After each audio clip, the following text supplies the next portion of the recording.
you set out to do, and we're holding you to account. And so I always think it's important to be able to put benchmarks into policy and legislation.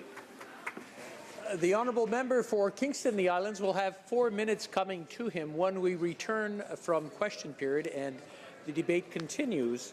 In the meantime, statements by members. Déclaration de député. L'honorable. The honourable member for Thérèse de Blainville. Monsieur le Président, c'est avec Mr. Speaker, I was saddened to learn of the death of Jean-Denis Dionne, one of the pioneers of water polo in Quebec and Canada. Mr. Dionne was a founder of the Club des Hydres in Sainte-Foy, Quebec.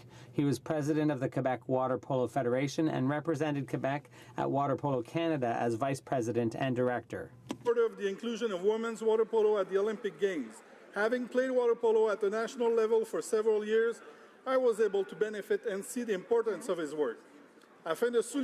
To recognize his influence, Water Polo Quebec created the Jean-Denis Dionne Award for outstanding contributions by sports administrators in Quebec. He leaves a huge legacy to the world of sports. On behalf of Canada's water polo community, I'd like to extend my deepest condolences to Mr. Dionne's friends and family. The honourable member for Dauphin, Swan River, Nipawin. Mr. Speaker, after nearly 18 months without an operational rail line, rail freight service has resumed for the town of Churchill. This is excellent news that will help lower costs of food and goods for the people of Churchill and the surrounding area. However, just as the community is starting to get back on its feet, this Liberal government is trying to kill Churchill's lucrative tourism industry. Beluga whale watching tours are a critical component of Churchill's tourism industry. Beluga populations are healthy, and an estimated 60,000 belugas migrate to the region. It is clear, Mr. Speaker, that the whale watching industry has had no negative impacts on the beluga whale population. The Liberals' proposed whale watching regulations, however, could affect 200 jobs and up to $10 million of economic activity for Churchill, a community that is already suffering economically. I call on this Liberal government to give a complete exemption from these regulations for the whale watching industry in the Churchill estuary. This will ensure that the tourism industry can continue to thrive and support the entire community of Churchill. Thank you, Mr. Speaker. The honourable member for Kitchener South Hespeler. Mr. Speaker, I rise today to wish the Cambridge Roadrunners girls Pee Wee A hockey team good luck at the Canada-American Hockey Tournament in Lake Placid, New York over the next 3 days. The tournament is a classic clash of hockey titans, Canadians versus Americans. Our community and I will be proudly cheering them on. I have had the pleasure of meeting the players and their dedicated coach, David Moore, at the Hespeler Hockey Arena in my riding of Kitchener South Hespeler. These young women have all the things that make an incredible hockey team: heart, focus, and determination. I know that the team will represent Canada well, and that they will remind the American hockey teams that hockey is our game. Go Canada, go! Bravo! The honourable member for London Fanshawe. Mr. Speaker, in 2013, Harry Leslie Smith wore the poppy for the last time, saying this: "I will until my last breath remember the past and the struggles my generation made to build this country into a civilized state for the working and middle classes. If we are to survive as a progressive nation, we have to start tending to our living, because the wounded, our poor, our underemployed youth, our hard-pressed middle class, and our struggling seniors shouldn't be left to die on the battleground of modern life." A veteran of the Depression and the Second World War, Harry saw firsthand the futility of fighting for anything other than democracy and social justice. He took his last stand to the next level, touring to support refugees of war and speaking truth to power with an unwavering voice. Harry took his last breath yesterday, Mr. Speaker. We wish him safe journey. May we all live to see the day Harry's vision for the world is a reality. The honourable member for Nepean. Thank you, Mr. Speaker. Today is the International Day of Solidarity with the Palestinian people. The date of November 29 was chosen by the United Nations in 1977 because of its meaning and significance to the Palestinian people. Even after 71 years, we still have several generations of our Palestinian brothers and sisters living in refugee camps. Mr. Speaker, our government has restored funding to the agencies that are involved with helping women and children. We have taken a firm stand on the issue of Jerusalem. However, I'm the first to acknowledge that there's a lot to be done. We don't have peace in sight. Canada recognizes the Palestinian right of self-determination and supports the creation of a sovereign, independent, viable, democratic, and territorially contiguous Palestinian state as part of a comprehensive, just, and lasting peace settlement. Thank you, Mr. Speaker. The honourable member for Niagara West. Mr. Speaker, I'd like to share some great news happening in my riding of Niagara West. As a former president of the West Lincoln Memorial Hospital Foundation, I'm excited to say that the West Lincoln Memorial Hospital is finally going to get the funding it needs to be rebuilt. Yesterday, Premier Doug Ford announced a $500,000 grant to begin the planning of the construction. He also announced another $8.5 million in infrastructure improvements, which are absolutely essential for the hospital to remain viable, and that also means that services like obstetrics and surgeries will remain. Our communities of Lincoln, West Lincoln, and Grimsby have received a much-deserved and a much-needed new hospital. I want to thank all the mayors, past and present, board members past and present, as well as the community volunteers that have worked tirelessly on this project. I would also like to thank my provincial counterpart and good friend Sam Osterhoff for his hard work and dedication to this file. I would also like to thank Premier Doug Ford, Minister Christine Elliott, and Minister McNaughton for their great decision that was much needed for this hospital. It's a great day for my riding, and I'm overjoyed to share this news in the House. Well done. The honourable member for Brome-Missisquoi. Mr. Speaker, on November 9th, I visited a company in Bromont called Boreas Technologies to announce a $2 million investment through Sustainable Technology Development Canada. This investment will promote new haptics or touchscreen technology used for selecting objects on your cell phone or other electronic devices. There I met Simon Chaput, the 30-year-old founder and CEO of the company, who really impressed me with his ambition and vision. Simon graduated from Harvard in 2017 and could have gone anywhere, but he chose to set up shop in Bromont.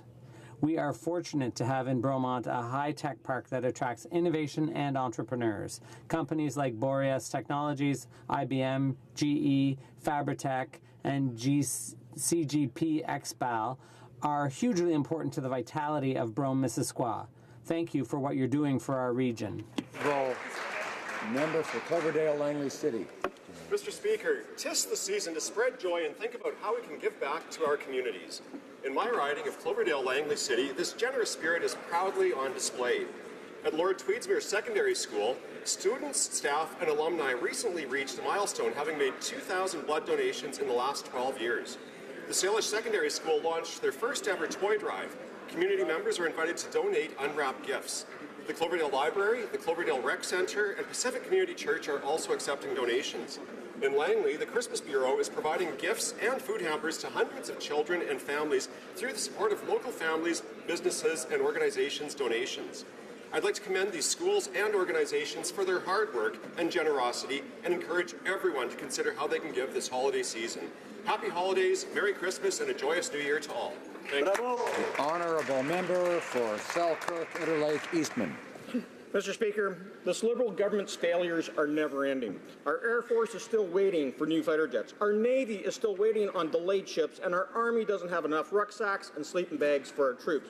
And we're not the only ones saying it. The Auditor General and Canada's top defence analysts all agree that the Liberals are making up problems and playing political games to cover up for their incompetence. Instead of doing the right thing and fixing this mess, the Liberals are wasting time and energy prosecuting Vice Admiral Mark Norman. Reports indicate the leak of classified shipbuilding information was not from Vice Admiral Norman at all, but from a bureaucrat who passed a mother load of documents to a lobbyist. All the delays and dithering from the Liberals in defence procurement are just irresponsible. It's a literal slap in the face to the brave men and women who service in the Canadian Armed Forces. Honourable member for South Shore, St. Margaret's. Thank you, Mr. Speaker. And Mr. Speaker, as you well know, everyone in southern Nova Scotia knows there are 4 seasons: spring, summer, fall, and lobster. Dumping Day marks the beginning of the season where over 1,700 fishers in areas 33 and 34 will go out in the roughest and worst conditions to catch the best lobster in the world. That'll be exported to markets across the United States and Asia. This billion-dollar industry is the backbone of our rural economy and has supported our coastal communities for generations. And now more than ever, we must make sure we're supporting them. We need to continue making necessary investments in our Coast Guard and small craft harbour network to make sure that they're safe. And I encourage all fishers to make sure they wear their PFDs. With that said, I'd like to encourage members of this House to join me in wishing our fishers a safe and successful season. And this Christmas, save a turkey, buy a South Shore lobster. Thank you, Mr.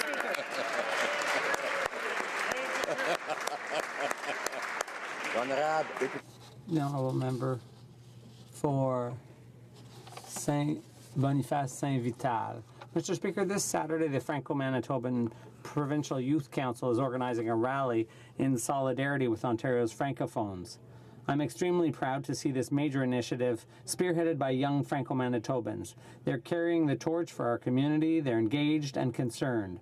They are concerned by recent developments in Ontario, New Brunswick, and in my home province of Manitoba, where the provincial government recently cut the position of Assistant Deputy Minister at the French Language Education Bureau, along with 7 translator positions. It's a worrisome trend that must be collectively condemned. I invite all of those who support our official languages to join us at Old St. Boniface City Hall this Saturday morning at 11:45. At midi. At noon, the Franco-Ontarian flag will be raised in a sign of solidarity. Together, let's build our future in French by and for young people from one generation to the next. Don't give up. The honourable member for Aurora, Oak Ridges, Richmond Hill. Mr. Speaker, the Prime Minister has arrived in Buenos Aires for the G20 summit where leaders of the industrialized world will discuss international financial stability. The timing of this summit could not be more critical for Canadians as our own economic security is increasingly at risk. This week alone, we Conservatives have led 2 emergency debates. One in response to the crushing job losses from the closure of the Oshawa General Motors plant, and the other to demand immediate action to address the crisis in Alberta's energy sector, where over 100,000 jobs have already been lost. The Liberal government has failed these industries. They have failed Canadians. At this summit, the Prime Minister must sit down with President Trump and have these punishing national security tariffs on Canadian steel and aluminum exports to the U.S. removed. Canadian jobs won't survive much longer. The Prime Minister must act. Canada's economic future hangs in the balance. The honourable member for Vancouver Centre. Mr. Speaker, if you doubt that one person can really make a difference in this world, I have a story to tell you of such a person. Joan E., or Robert Kaiser, a Vancouver drag queen, entertainer and actor, is a longtime advocate for persons with HIV/AIDS. For over 20 years, she has hosted weekly gay bingo nights to raise money for the Friends of Life Society, an organization that provides support programs for individuals with HIV/AIDS and hepatitis C. During this time, she has managed to raise over $700,000, an extraordinary accomplishment for one person. With World AIDS Day upon us, let us all be inspired by Joni and pledge to do our part, however small, to end the stigma of HIV and to improve the quality of life of those affected with this chronic, insidious disease. Thank you. Honourable member for Vancouver East. Constituent's daughter was an active, engaged straight-A student. When she was 14, she underwent 4 surgeries. The surgery left her in much pain. To manage the pain, her doctors prescribed oxycodone, and with each surgery, the dosage increased. The pain persisted, but one day the doctors just stopped prescribing the meds. Now addicted to opioids, still in pain, this young woman found herself buying street drugs to manage, is homeless, and is struggling to survive. My constituent lives in fear that her daughter will die of an overdose. Sadly, this is not an isolated story. Clearly, the opioid crisis is a national health emergency.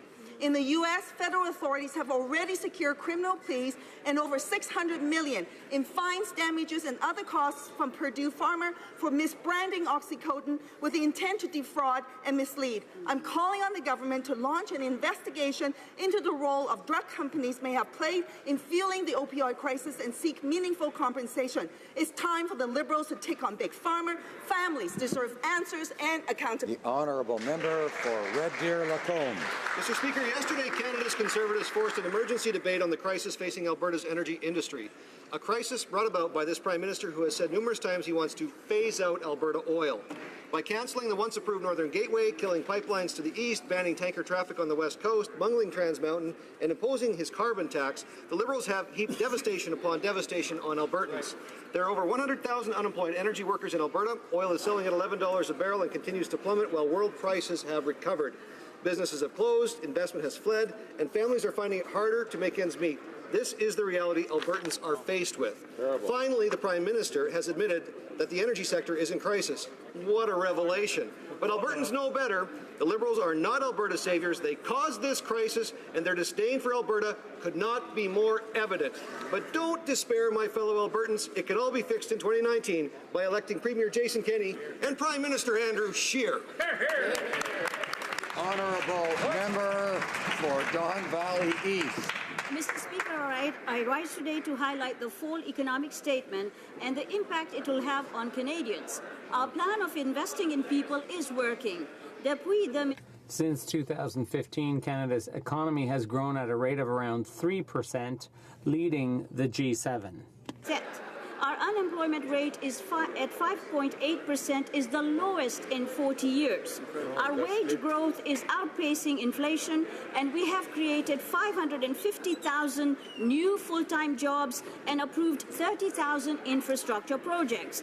This is good news for Canada and for my riding of Don Valley East. In 2015, we inherited an environment from the previous government of gloom, and the people of Canada voted for hope. The fall economic statement shows that our government has the ability to strengthen and ensure stability for the middle class. And we'll keep on investing in Canadians. Merci. Thank you. Questions orales, oral questions. The honourable member for Chilliwack Hope. Learned that the gambling debts of the Liberal MP for Brampton East came to light as a result of a police wiretap. The wiretaps were part of an OPP investigation into, quote, particularly shady guys suspected of money laundering and terrorist financing. When did the Prime Minister or his office first learn about this serious investigation involving a sitting Liberal Member of Parliament? The Honourable Government House Leader. Mr. Speaker, it was last week that we were informed, and the member has told us that he is addressing certain challenges and receiving the treatment from a health professional. We hope he receives the support that he needs. Thank you, Mr. Speaker. Honourable member for Chilliwack Hope. Media reports indicate that the gambling debts of the Liberal MP for Brampton East were connected to a larger investigation involving laundering drug money destined for an extremist group in the Middle East. With an investigation touching on drugs, money laundering, and international terrorism, it is simply not believable that no one in this government was made aware of this serious investigation. So I ask again, when did the Prime Minister or his office first learn about this serious crimes investigation involving a Liberal MP? The Honourable member, the Honourable Government House Leader. Mr. Speaker, it was last week that we were informed. Thank you, Mr. Speaker. Honourable member for Chilliwack Hope. Mr. Speaker, that is simply unbelievable that the Prime Minister and his government were unaware of a major crimes investigation involving a Liberal Member of Parliament, an investigation involving drug money, an investigation involving international terrorism. This is an international incident involving national security. Does the Prime Minister really expect us to believe that an investigation of this nature would not have been red flagged to his office? When did he or his office first learn of this serious criminal investigation into a sitting Liberal Member of Parliament?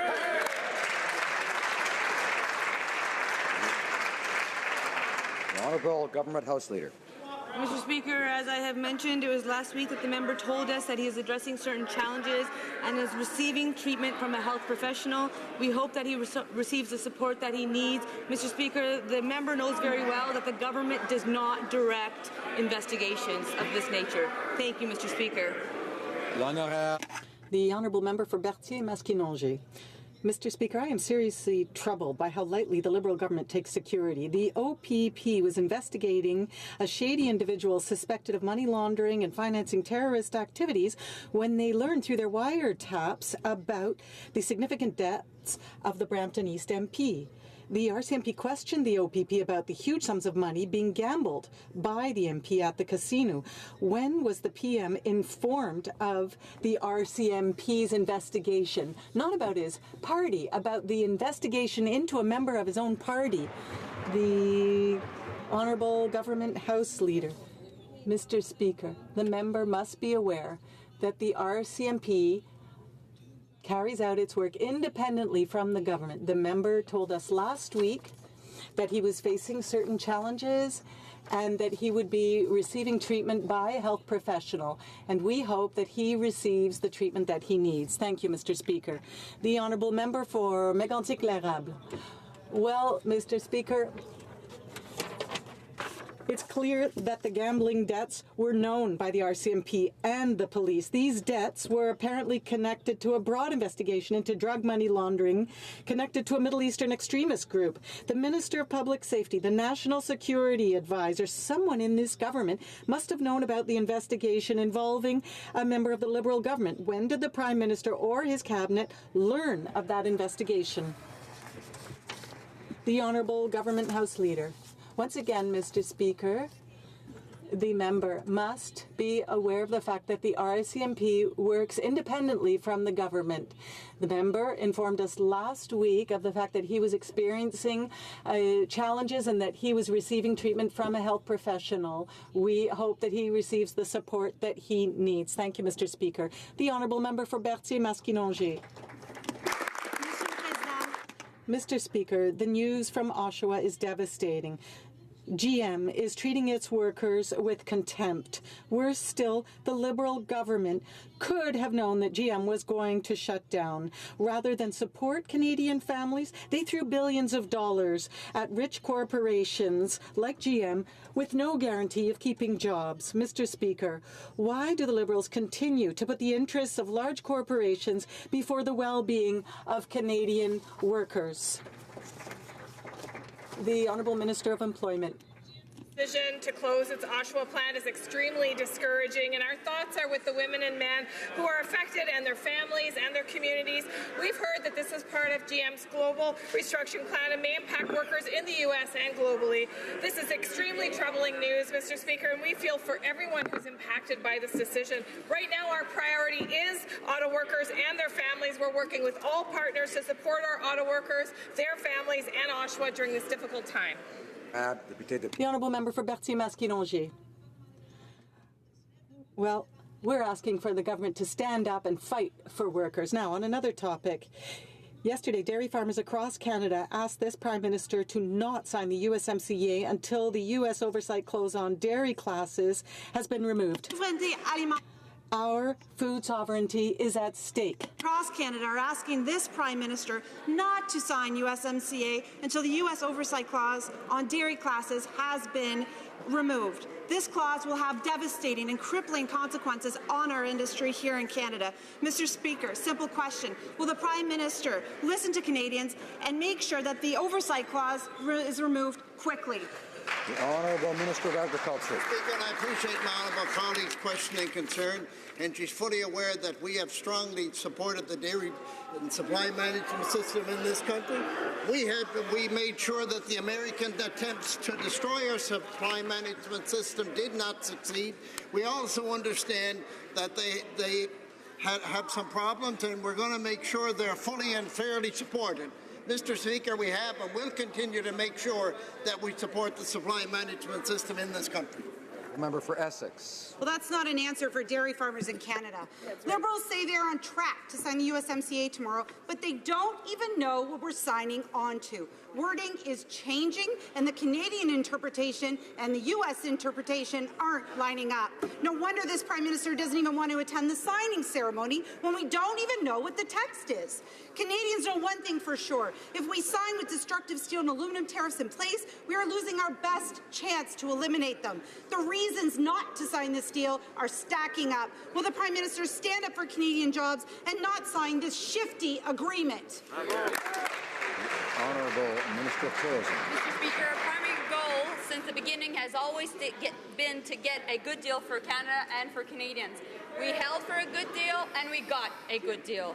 This agreement will be good for our economy, good for Canadian families, and good for our middle class. It will preserve jobs, foster growth, expand the middle class, and support people working hard to join in. Thank you.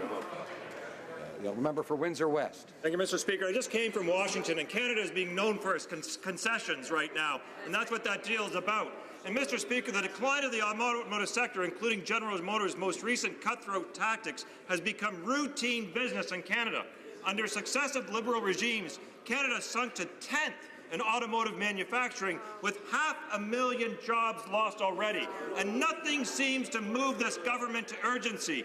Yesterday, the Prime Minister said he is considering a plan, despite being handed one a year ago from his automotive advisor, ironically funded by the workers fired. Can the Minister explain why the Prime Minister has done nothing? The Honourable Minister of Employment. The member opposite knows better. From day one, we've taken steps to make Canada's automotive manufacturing sector more globally competitive and innovative, and we've proven our support for innovation in the auto sector because we know it drives economic growth and it creates opportunities for Canadians. Under our government, Canadian operations have received more than $5.6 billion in investments, creating and maintaining tens of thousands of good middle-class jobs. Going forward, we have a plan, Mr. Speaker, for Canada to be global leaders in making cars of the future automated, connected, and clean. Honourable Opposition House Leader. Today we learned that the mess the Prime Minister created at the border will cost Canadians more than $1.1 billion, and that doesn't even include the millions of dollars it's going to cost the provinces. Now that's over $1 billion that won't be spent on the priorities of Canadians. Priorities like helping our seniors, our veterans, or actual refugees whose lives depend on them being able to come to Canada. When will the Prime Minister own up to the fact that we have a big problem at our border, and when will he fix it? The Honourable Minister of Border Security. Thank you very much, Mr. Speaker. Mr. Speaker, Canada has a long and proud tradition of providing protection to those who need it most. By providing refuge to the world's most vulnerable people, the suggestion that the global migration of the tens of millions of people fleeing persecution is the result of a tweet is kind of silly.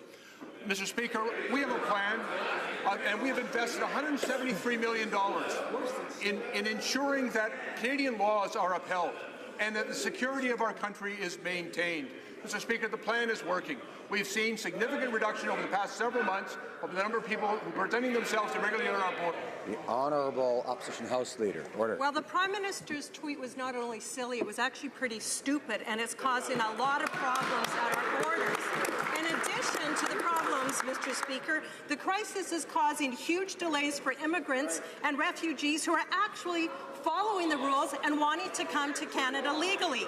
So, Mr. Speaker, with the $1.2 billion price tag and actual refugees being forced to the back of the line, what's it going to take for this Prime Minister to realize the crisis at the border, which his tweet created, needs to be fixed?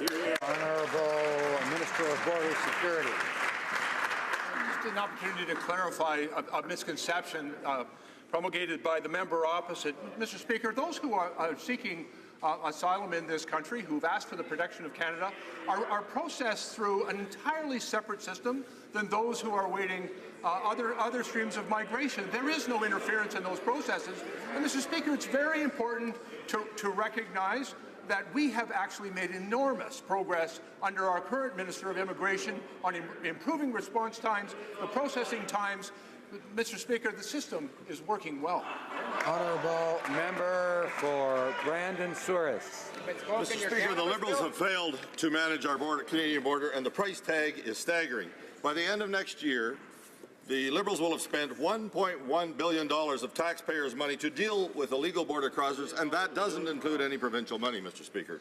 So why is the Prime Minister spending more money on illegal border crossers than on getting our homeless veterans off the streets? Honourable Minister of Border Security. Again, thank you, Mr. Speaker. Mr. Speaker, for all the rhetoric and hysteria that is now emerging about irregular migration, it's important to understand who these people are. Mr. Speaker, for example, nearly 40% of the people who have presented themselves at our border seeking asylum are children.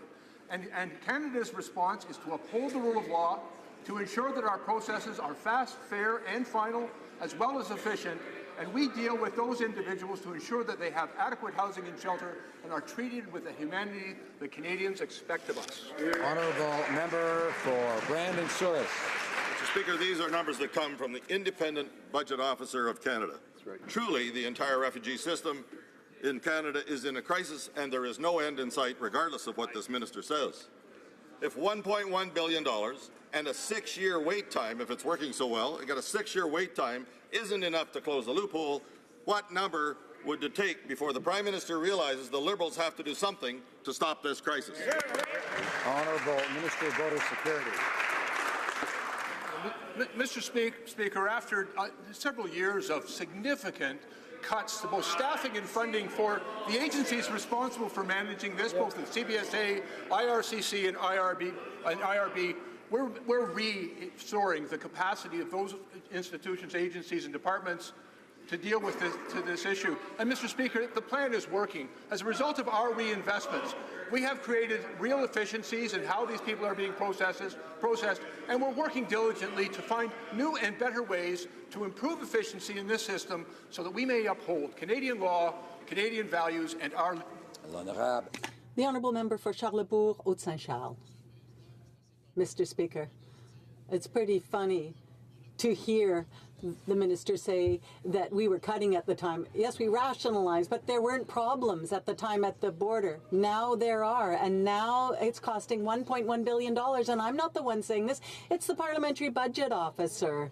And that doesn't even include the cost to the provinces. The Ontario and Quebec are spending another $5 million. So stop accusing us of everything. We deserve the truth. They should tell us exactly what's happening. And, well, the Prime Minister pull himself up by the bootstraps and do his job. Mr. Speaker, $400 million cuts. That's what happened. It led to problems at the borders. It increased wait times, and we have invested constructively in order to ensure that the border is safe and that we are fulfilling our international human rights obligations. Perhaps that's something my colleague isn't interested in, but in this side of the House, we are absolutely committed to the safety of our border and to respecting our international human rights obligations. The Honourable Member for Charlebourg, Haute-Saint-Charles. Mr. Speaker, is it an international responsibility to have all kinds of people getting flights to Nigeria and then here to cross the border? That has nothing to do with an international responsibility. Now, right now, it's $1.1 billion in federal funds and provincial funds to deal with this. And it doesn't end there. These people have to stop coming here illegally. So will the government pull itself up by the bootstraps and do its job? Honourable Minister.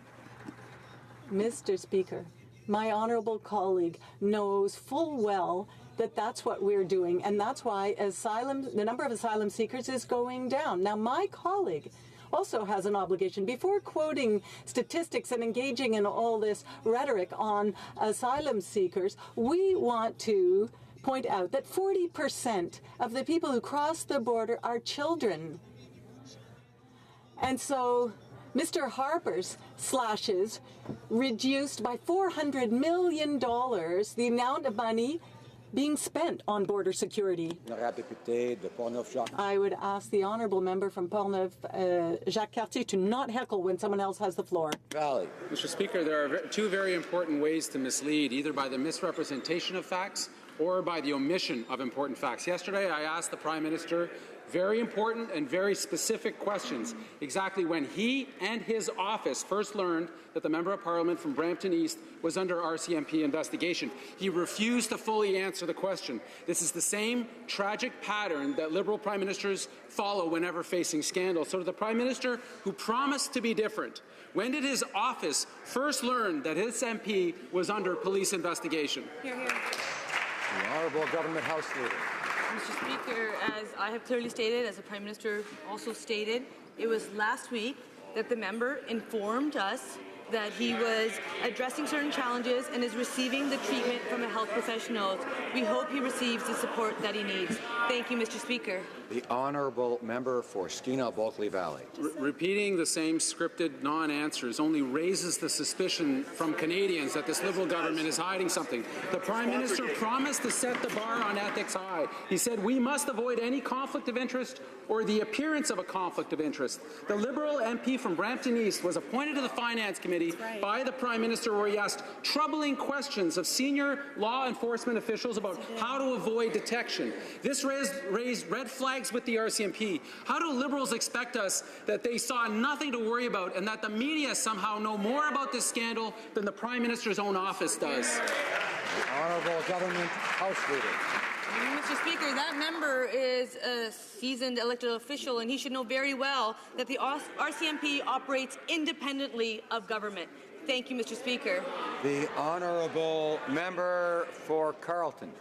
When I asked the Liberal Parliamentary Secretary for the Environment why his government was exempting large industrial corporations from its carbon tax, he replied that if they had to pay the tax, and quote, we could potentially have jobs leave, and it will do nothing for emissions. It turns out, for once, the Liberal Parliamentary Secretary was absolutely right, because the two largest export sectors in Canada, energy and autos, which aren't exempted, are now seeing jobs leave just as he predicted. So will they extend the exemption to protect the jobs of all Canadians? Honourable Minister of Environment. Mr. Speaker, it's extremely disappointing that the party opposite would politicize the loss of jobs at GM. It is a very disappointing situation. We will always stand up for workers, but I would encourage the member opposite to go to GM's website where they support putting a price on pollution. Maybe they should figure out that it shouldn't be free to pollute, that we need to stand up for the environment, we need to stand up for the economy, we need to stand up for our kids. Order. The Honourable Member for Carleton. Well, if the GM really did support the Liberal carbon tax, why aren't they staying around to pay it? Exactly. It's a very simple question.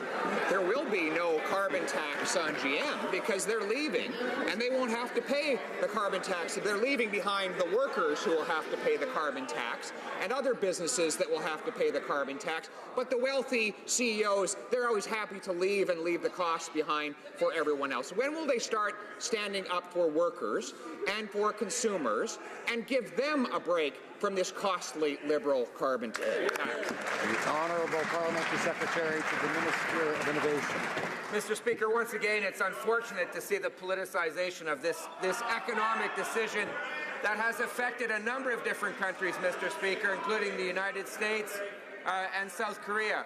Mr. Speaker, we are standing up for Canadian workers. We are examining all possibilities. And indeed, Mr. Speaker, GM retains a very large footprint in Canada, and as a government we are investing in the auto sector across Canada, but in particular in Ontario, to maintain high-quality jobs and to make sure that we are ready, Mr. Speaker, for the car of the future. The Honourable Member for Louis Saint Laurent.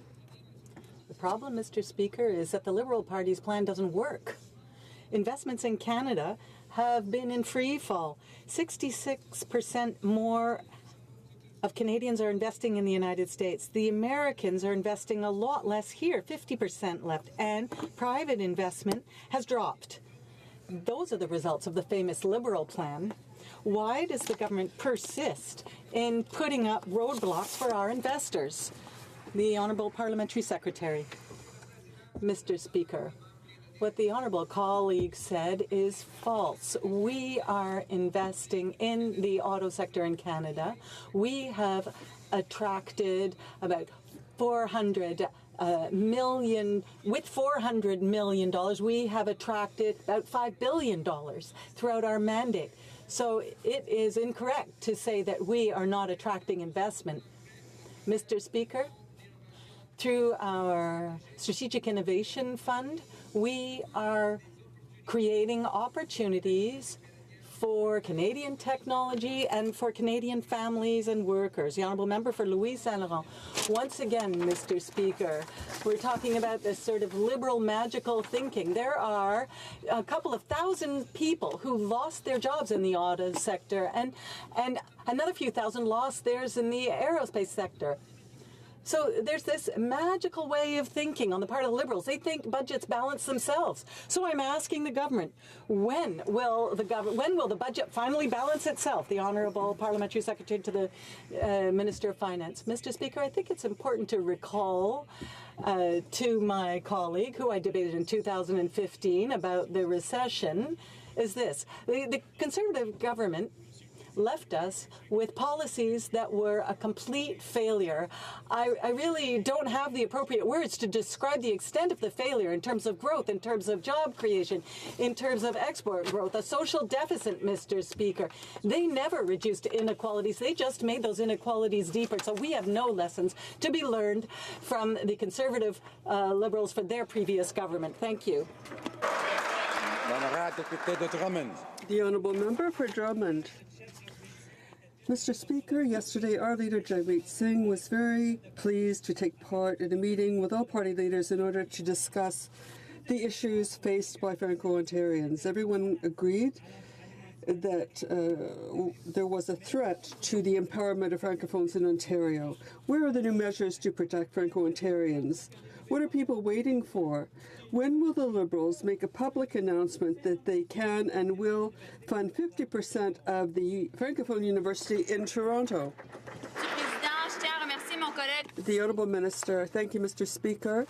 We did have a good meeting yesterday. The Prime Minister, the leaders of the parties, and I myself was present at the meeting, which took part entirely in French. So, with respect to the French Language University, we are looking at plans in the department at official languages. We're looking at it, but we are there for Franco-Ontarians. The Honourable Member for Salaberry-sur-Roi. Mr. Speaker, given that the fight against climate change is the most important fight on this planet, more than 230,000 people have signed the Pact for the Transition. This movement is non-partisan and asks signatories to make certain individual efforts, but especially asks the federal government to do so. Our leader, Jagmeet Singh, signed the Pact and has committed to honour his commitment. When will the Minister present an environmental plan that involves all departments of government? Mr. Speaker, I would like to congratulate everyone for efforts to fight for the environment. But we have a plan. We have a plan of investing in renewables, of putting a price on pollution, of making historic investments in public transit, in green infrastructure, and clean technologies. We want to work green, and we want to work with the NDP, and it would be even better if we had the Conservatives with us. Mr. Speaker, the Williams Treaty's First Nations have been fighting in court for more than 25 years to redress injustices involving compensation land and harvesting rights dating back to 1923. Our government understands that negotiation rather than litigation is the best way to right historical wrongs and settle past grievances. Out-of-court negotiations began in March 2017. Can the Minister of Crown Indigenous Relations update this House on the efforts made by our government to accelerate reconciliation with the Williams Treaty's First Nations? Thank you, Mr. Speaker. Honourable Minister. I'd like to thank the member from Northumberland, Peterborough South, for her question and her advocacy. Earlier this month, I was honoured to celebrate with the Williams Treaty Chiefs, community members, the Government of Ontario, at the celebration to settle all of these long-standing claims. Achieved through dialogue and in partnership, it includes financial compensation, recognition of treaty harvesting rights, and entitlement to add additional reserve lands. Canada and Ontario apologize for the negative impacts of these treaties. As Chief Kelly LaRocque has said, the settlement agreement marks the beginning of healing for our people. Honourable member for Oshawa. Mr. Speaker, since the Liberals took office, we've seen the biggest decline in Canadian energy investments in 70 years. Because of excessive taxes and regulations, investors no longer see Canada as a good investment. But the impacts of the Prime Minister's policies affect every sector. This was made clear when General Motors decided to stop production at our award-winning plant in Oshawa. These policies jeopardize thousands of good-paying Canadian jobs. Why is the Prime Minister choosing to impose taxes and regulations that will deter investment in our economy and provide no hope for workers in Oshawa? Where's his plan? The Honourable Parliamentary Secretary to the Minister of Innovation.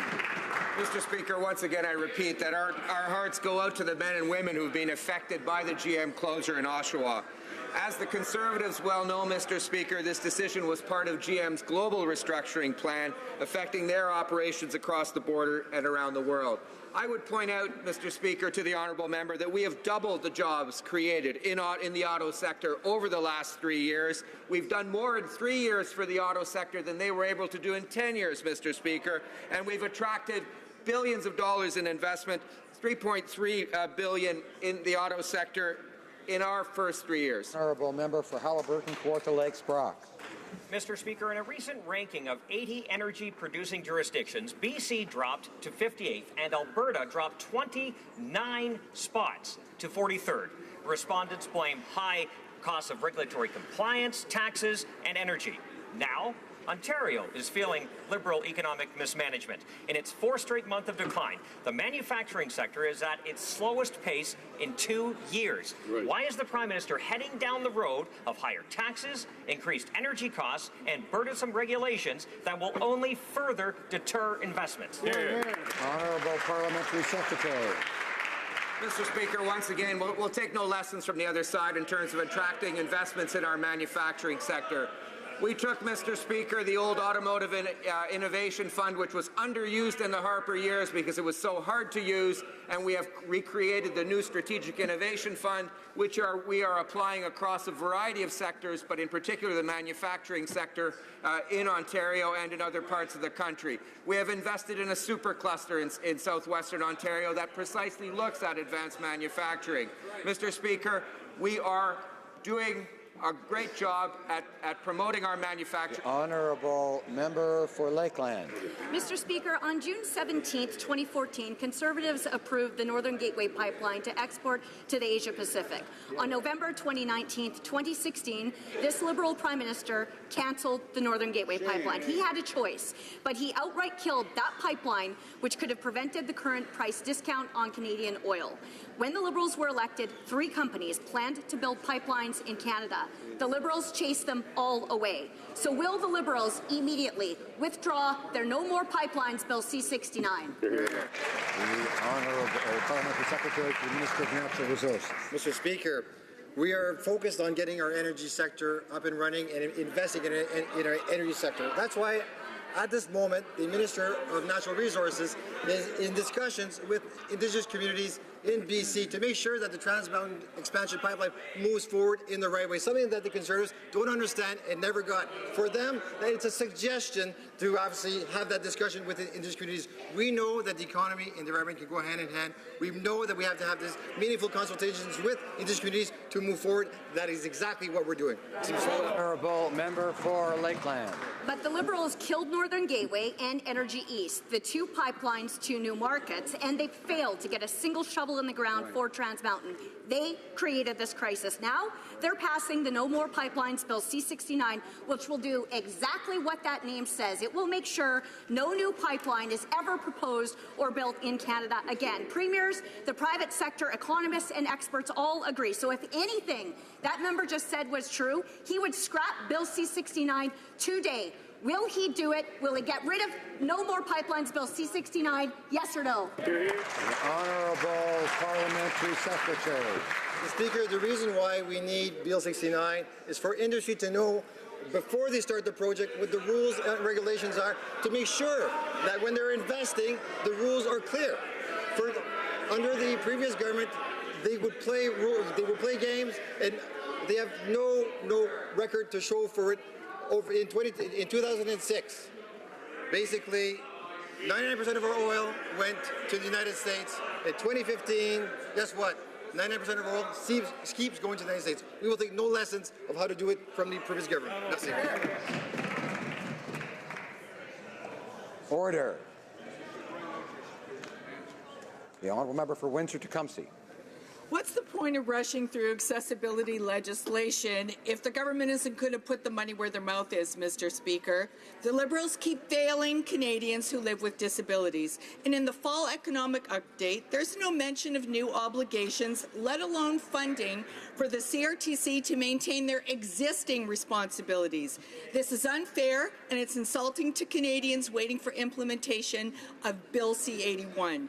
Why won't the Liberals take their responsibility seriously and ensure that institutions like the CRTC are accessible to everyone? The Honourable Parliamentary Secretary.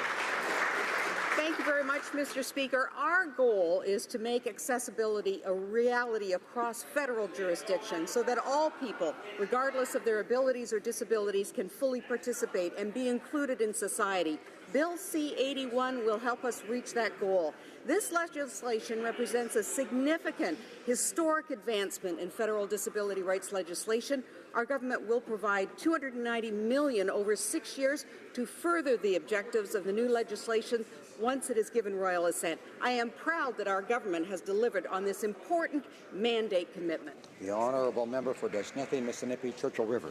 Mr. Speaker, 1 year ago, the Prime Minister said everyone deserves a safe and affordable place to call home. Northern communities don't believe it because most of them still can't be accessed by highway year-round, and people still live in overcrowded homes and are falling apart or covered in mold. Liberals keep neglecting Northerners. Why don't they invest the billions needed now to close the housing gap on reserves and in northern communities? Honourable Minister of Indigenous Services.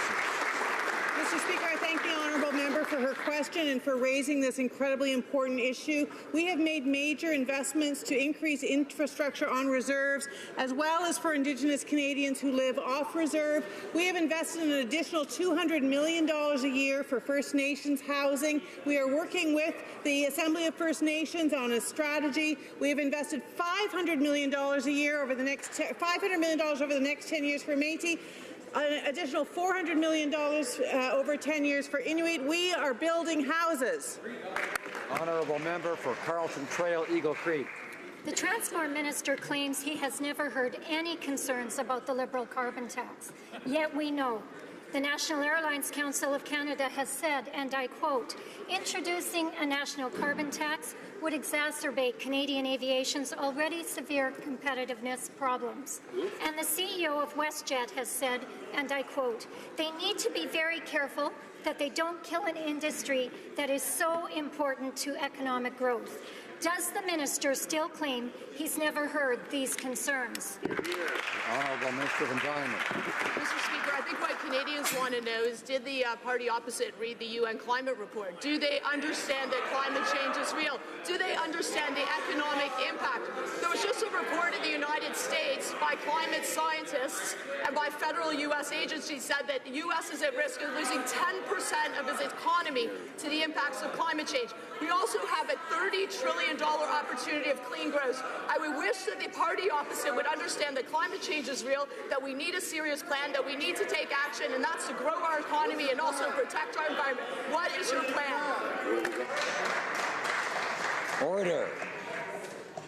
The Honourable Member for Edmonton Riverbend.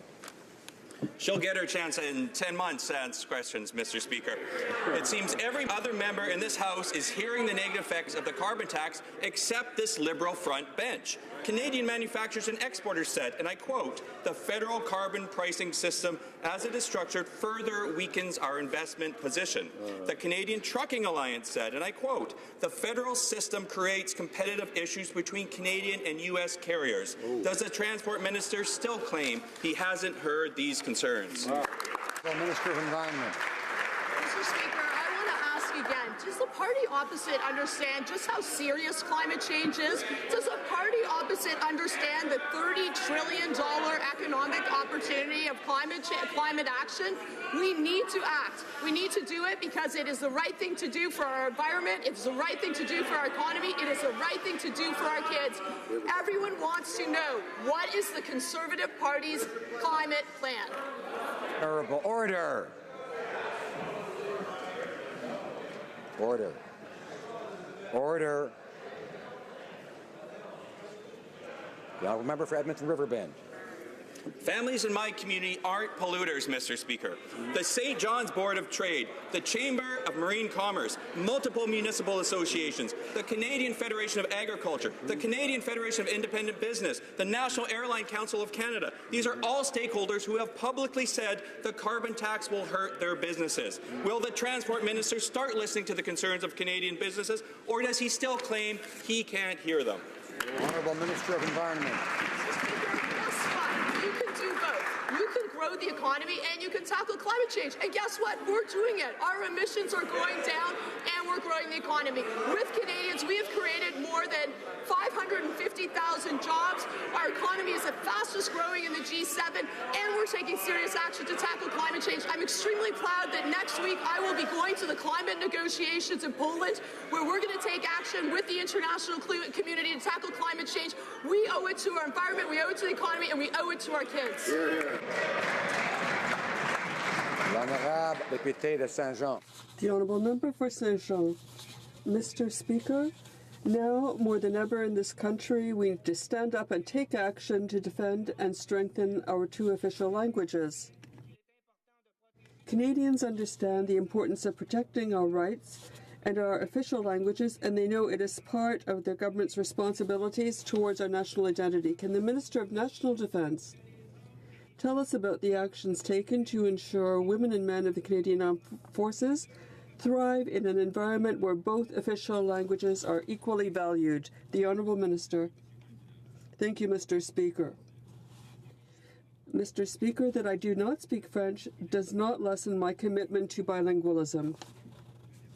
As promised in our defence policy, Strong, Secure, Engaged, we restored the Royal Military College in Saint-Jean.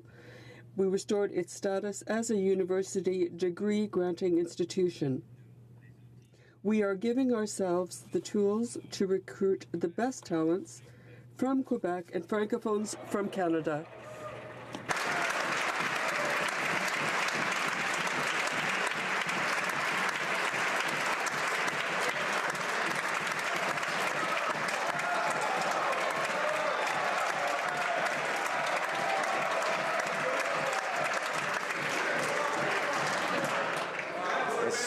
To have a friendly House.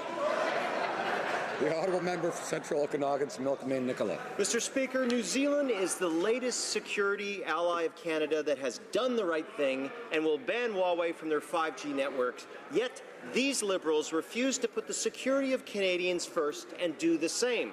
Now, given that the Chinese government giving Chinese access to our 5G network is both irresponsible and wrong, when will this government join our allies and say no way to Huawei? Honourable Parliamentary Secretary to the Minister of Innovation. Mr. Speaker, our government is open to investment that will grow our economy and create good middle-class jobs, but never, Mr. Speaker, at the expense of our national security. When it comes to telecommunication services, we promised Canadians we would improve quality, coverage, and price of their services no matter where they live. 5G is an emerging technology that's an important part of us meeting that promise and to meet the explosion of consumer and industrial demand for faster and higher capacity mobile networks. but we want to make sure, Mr. Speaker, that we will follow the advice of our public security officials, and we will work only with partners who pass muster with them. A member for South Okanagan, West Kootenay. Mr. Speaker, 6 months after flooding devastated their community, the people of Grand Forks are still recovering from the impacts of that flood. And with winter settling in and the next potential flood only 6 months away, they are extremely anxious to get a firm commitment of support from the federal government. So can this government commit to working with the people of Grand Forks and the Boundary to support their recovery and mitigation efforts through infrastructure and public safety programs? Good question. Honourable Minister of Public Safety. The Government of Canada always stands ready to support provinces when they are working with local communities to deal with the aftermath of natural disasters. The provinces and the municipalities have the first line of responsibility to determine what is necessary, but they call upon the Government of Canada to assist them, including with the disaster financial assistance arrangements, and the Government of Canada will always, in every case, be there. The honourable member for St. John's East. Mr. Speaker, Canadians understand the importance of high-growth mining companies in supporting middle-class families and helping us transition to a clean economy. I hear from resource exploration companies that greater investment certainty would ensure that Canada attracts more of the finite pool of resource exploration dollars available globally. In light of the fall economic statement, can the Parliamentary Secretary to the Minister of Natural Resources update us on recent actions this government is taking to protect Canada's position as a top destination for exploration and mining? Thank you. Parliamentary Secretary. Thank you, Mr. Speaker, and I would like to thank the member for St. John's East for an excellent question and his really hard work here in Ottawa. The fall economic statement, our government extended the mineral exploration tax credit for 5 years.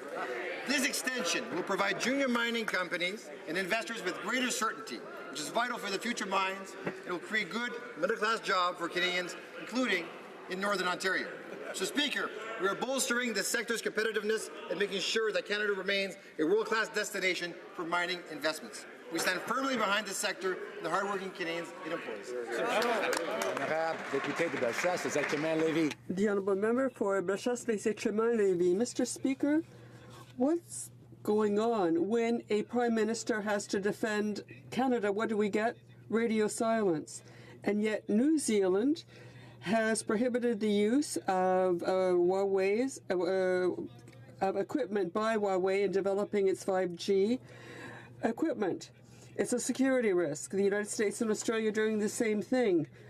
Why won't he ban Huawei in our 5G system, or will he fail once again to defend Canada's interests? Mr. Speaker, we have never compromised national security, and we never will. Canada has solid antecedents in protecting our people. We have experts who are working on this. Mr. Speaker, investments are very important, and we are open to global investments which will help our economy and boost our growth. With respect to the 5G network, the technology is very important, but we want to make sure. The honourable member for La Pointe, Mr. Speaker, the Parliamentary Budget Officer has proved that the government has completely underestimated the costs of the wave of migrants. But that's only the federal spending. For anything that really costs a lot of money, Quebec has to pay housing, social assistance, education, etc. The Ottawa's put $50 million to help out, but Ontario alone needs $200 million. Quebec has received 12 times more migrants. When will Canada do the right thing and compensate Quebec as they should? The Honourable Minister. Mr. Speaker, I can assure my colleague that we are holding discussions with the Government of Quebec. I was in Quebec City last week. I met with the Minister, Mr. Barrette. We will continue to work with the new Quebec government to make sure that we pay some of the reasonable costs associated with this irregular migration. Quebec is an important partner. We respect their commitment and ours. The honourable member. Mr. Speaker, tomorrow Canada will be signing a free trade agreement with North America. But our dairy producers are worried that because now Americans will have a say in our supply management system. They are betraying Quebec producers. We want to make sure that this doesn't happen. Can the Prime Minister say that these provisions were withdrawn, or has he once again failed to honour his word? The Honourable Minister. Our government has defended our supply management system from a strong American attempt to dismantle it. Our poultry, eggs, and dairy provide the highest quality product for Canadians at a reasonable price and keep the rural areas strong. We understand that there will be an impact on the farmers, and we're committed to fully and fairly supporting them to make sure that the supply management system continues to expand through the centuries. Good job. The Honourable Member for Manicouagan. Mr. Speaker, on Friday the government is going to sign a new free trade agreement with the U.S. and Mexico. That's tomorrow, and there's still no firm government commitment to compensate our dairy producers. The government has simply abandoned them in 3 agreements in a row. In our agreement with North America, in the TPP, and in CETA. Will the government take its responsibility for these 3 betrayals, and will it commit firmly to entirely compensating our supply managed producers for their losses in these 3 trade agreements? Thank you, Mr. Speaker. And it's fair. My honourable colleague is well aware we're the party that implemented supply management, and we're the party that's going to defend it. It's important to note that the Americans wanted to destroy our supply management system, and our negotiators in government made sure that did not happen. We also understand there will be an impact on our farmers, and we are committed to fully and fairly supporting them. Mr. Speaker, we have and will continue to support the supply management system in this country. The honourable member for Vancouver East is rising on a point of order. Thank you very much, Mr. Speaker. Yesterday I moved a motion in this place. It appeared that possibly members from both the government and the official opposition side had not supported the motion. However, it's now been made known that the appearance of opposition was completely unintentional. Therefore, Mr. Speaker, if you seek it, I think you'll find unanimous consent of the House for the following motion. That the House recognized that 81 years ago, Imperial Japanese Army forces raped an estimated 20 to 80,000 Chinese women and girls, and approximately 300,000 people were killed. That after the Nanjing Massacre, the military sexual slavery system of Japanese military expanded rapidly, and an estimated 200,000 women from Korea, the Philippines, China, Burma, Indonesia, and other Japanese-occupied territories were tricked, kidnapped, or coerced to work in brothels to serve as, quote, comfort women to the Imperial Japanese Army. That Western eyewitness in Nanjing described the atrocities as, quote, hell on earth. That the House of Commons in 2007 unanimously passed a motion